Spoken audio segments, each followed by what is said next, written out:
Hi everyone, this is Jim and welcome back to my YouTube channel. At ito na nga, nangunguna pa rin ang Beauty Empire sa laban sa Sins of the Father. So 4.5% ng Beauty Empire while 3.5% ang Sins of the Father ni Gerald Anderson. At yun nga, third day nga na endorsement shoot ng Barbie Forteza at David Licao. Pero hindi ba kayo nagtataka guys? Walang picture si Barbie at si David. Puro na lang Team Barbie at Team David yung nagpipicture na magkasama, di ba? At yun nga sa post ng Filmex PH ay nga si David at si Barbie yata yun. At to post ni Miss Tony Avila, sprint commercial shoot with Barbie Forteza. Ayan na nga yung camera at Project Load Up, David's Glam Team and Entourage, Project Load Up, Barbie's Glam Team Pro, at ayan yung dressing room nila magkatabi. At di ba guys sa McDo meron silang picture together.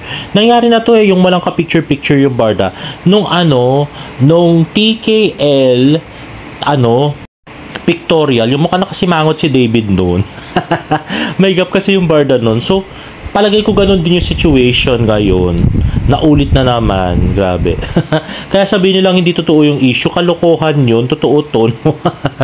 Ito nga, pansinin nyo yung tweet ni Barbie Forteza.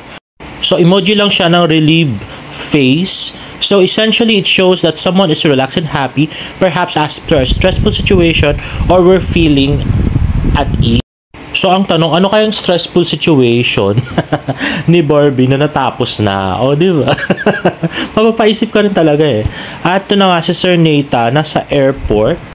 Ay na nga, thank God, straight from today's endorsement shoot to the airport, umabot. So, yun na nga, nagbuhol ang Team David. Kasama nga si Sab, Isabel Bulatao, at maging si Kenzie.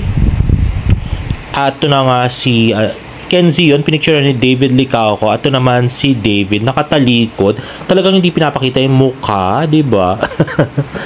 So, isa pa yun, magtataka ka, no? Bakit ayaw picturean si David? Ayaw ipakita yung mukha, di ba? At next nga ay na-feature na nga sa Abante, yung tweet na ginawa ni David Fan ay may mga Barda fans na umaasang sa huli ay ang kanilang mga idolong sila Barbie Forteza at David Licao ko magkakatuluyan. Alam mo ba, Barbie Forteza, David Licao ko tanggap ng pamilya ang jowa. Katunayan na magkahiwalay si Barbie at ang ex niyang si Jack ay may mga dilulong umasa na matutuloy sa romansa ang tambalang nagsimula sa Maria Clara at Ibarra. Pero bakit ba na udlot from real to real ang relasyon ng dalawa? Sa isang portal ay may nagchikang never daw posibleng mangyari na maging tunay na magjowa ang Barda. Ayon sa tweet ng Bubwit, may girlfriend na umano ang pambansang Ginoo. Matagal na umanong karelasyon ni David na nagangalang Alexandra. Alexandria po siya, hindi Alexandra. Tapos, finalo daw ni David hindi lang si Alex kundi ang buong clan nito na kinabibilangan ng nanay, mga kapatid at pinsan. Finalo din ng mga ito ang other half ng Barda tandem, so botong-boto umano ang mga ito sa aktor. Sa kaso raw naman ng love team partner, si Barbie lang daw at nanay niya ang fina-follow ni David. So kung susumain, mas matimbang daw sa Chinito Charmer ang family ng jowa kaysa kay Barbie at kampo nito. May lumutang pang chika na grabe daw magregalo si David sa lola ni Alex. True ba ito? Ay oo, yung sobra tapa, diba? Nilike din daw ng lola ni Alex ang komentos ng isang netizen na ang kanya nga po ang bagong GF noon ni David.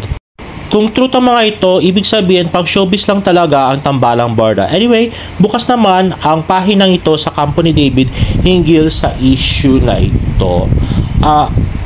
Talagang viral yung tweet video ni David Fan kasi umabot ito ng 632,000 views, guys. Grabe yun na. Kalahating milyon na, mahigit. At umabot pa po ito sa Reddit. Oh, di ba? all platforms, di ba? At nagsipost ng GMA Integrated News, Barbie in her most challenging role yet. Ibinahagi ni Barbie Forteza kung paano sinubok ang kanyang pagiging actress sa upcoming horror film na P77 at kung anong life lesson ang natutunan niya sa set ng Beauty Empire. Panoorin ang video. Hi everyone, I'm Barbie Forteza and I will be answering your questions.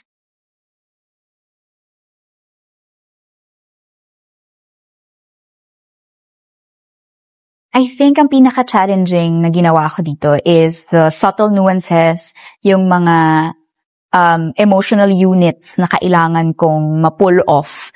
Kasi, coming back to filmmaking, mahirap siya kasi galing ako sa TV acting na medyo malaki, mas animated, ganyan, mas straightforward yung acting.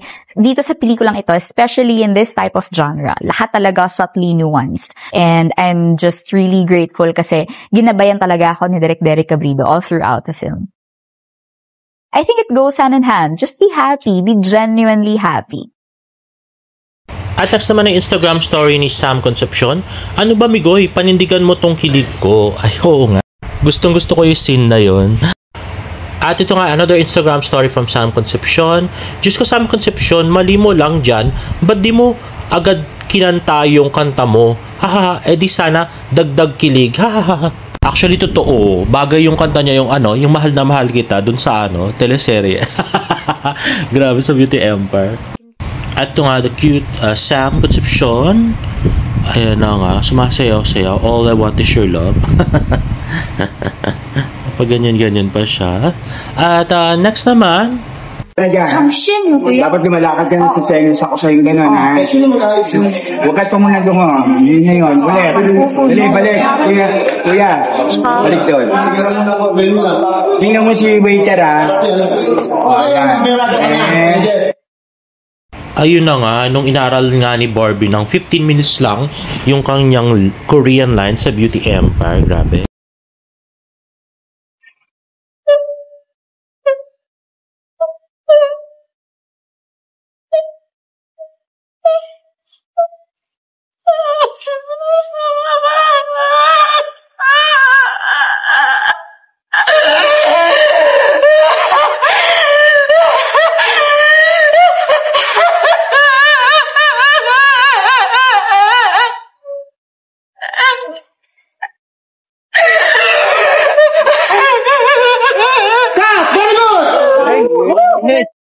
Grabe, super expert na talaga ni Barbie dito, no? Pero parang paputol-putol pa yung paghinga niya doon sa sa pag-iyak, no?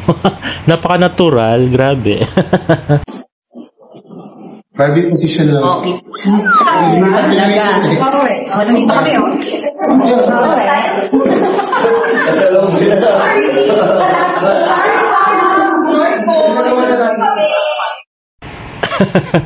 Tingnan nyo, natural comedian talaga si Barbie. Pati si Choi Bumi natawa. Grabe.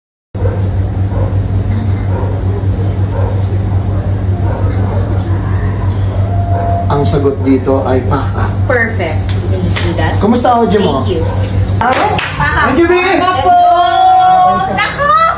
Thank you, everyone. Oh, grabe talaga. Super ganda at super galing pang umarte ni Miss Barbie Fortesa. Mata-mata acting lang, di ba? Ano? Ba't hindi ka nagsasalita?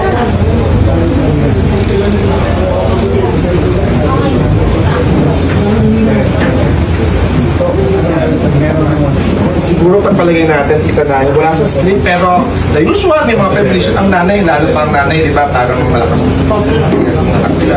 Sige rin natin kung nagawari. Wala mo nangyari sa akin, pero nag-isip nanay, kung tayo sa video, aalasan ka, alam mo, may ganun ng nanay eh. So, yung lingon niyang lumuko is para sa'yo na, kaya na kayo, tanggapin. Kahit doon lang, pero ayaw mong tanggapin.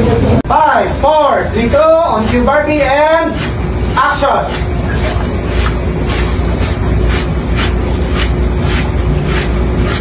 Parang. Katakal ka. Saan ka ba nanggaling? Hindi ka umuwi kagabi.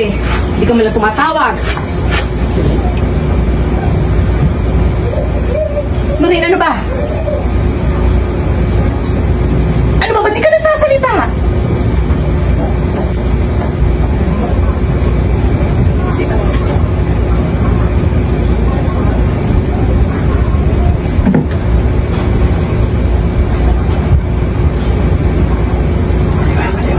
Sa akin mo?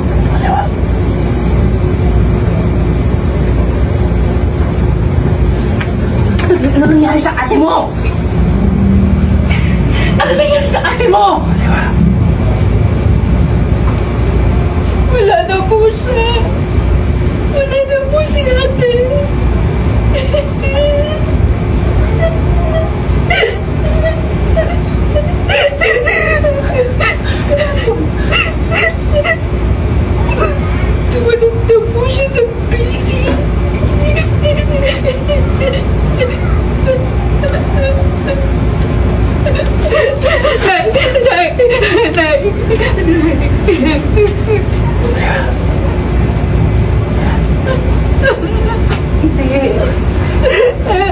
Hindi yan totoo. Sorry, Nay. Sorry. Elena!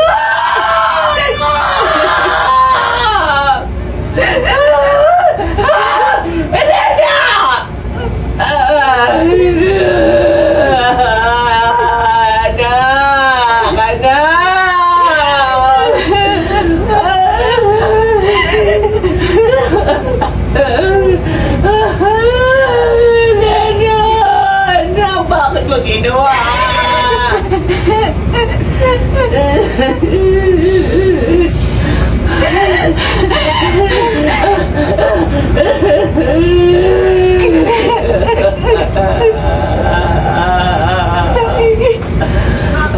O, diba? Super galing ni Barbie. Anyway, eto na nga ating Barda Chismis. O, diba? Kahit binabash ako, may Barda Chismis pa rin ako. Iba yung may source eh. Okay, eto na nga. So, diba, nakita nyo yung scene kanina na akala ng lahat ay namatay na si Migoy. Yun pala ay buhay pala siya. Actually, sa original script ay mamamatay talaga si Migoy. Pero meron kasi nangyari. Kaya napalitan ng script. Hulaan nyo. Oo, kasi nung nagkaroon ng issue si David about kay Alex, ayun, inisip na lang na buhay na si Migoy. So, nabago na yung script. Medyo may clue na kayo kung ano yung mga mangyayari, di ba? Kaya yung mga ano dyan, iba dyan na nagsasabi na ano, hindi totoo yung issue kay Alex. Kalukuhan yun kasi ang dami na bago. Ang dami nangyayari, no? Wag kayong in denial, no? Meron talaga. At ito nga kakapost lang ni Barbie Fortesa sa kanyang Instagram story. Nag-match na McFlurry siya. Ay parang gusto ko rin i-try yan para masarap. At next, grabe bagay na bagay yung song kay Choi Bumin. Diba? Love Maybe. Ay nako. Ayun na nga, I'm very happy na naging napaka-generous ng Beauty Empire sa mga behind the scenes. Sana yung sa ano, yung sa MK at saka Pulang Araw, sana kung ganito rin sila generous sa pagbibigay ng scene. May skinlig siguro tayo. Anyway guys, if you like this video, please give it a thumbs up and please subscribe to my YouTube channel for more about updates. See you on my next vlog. Bye!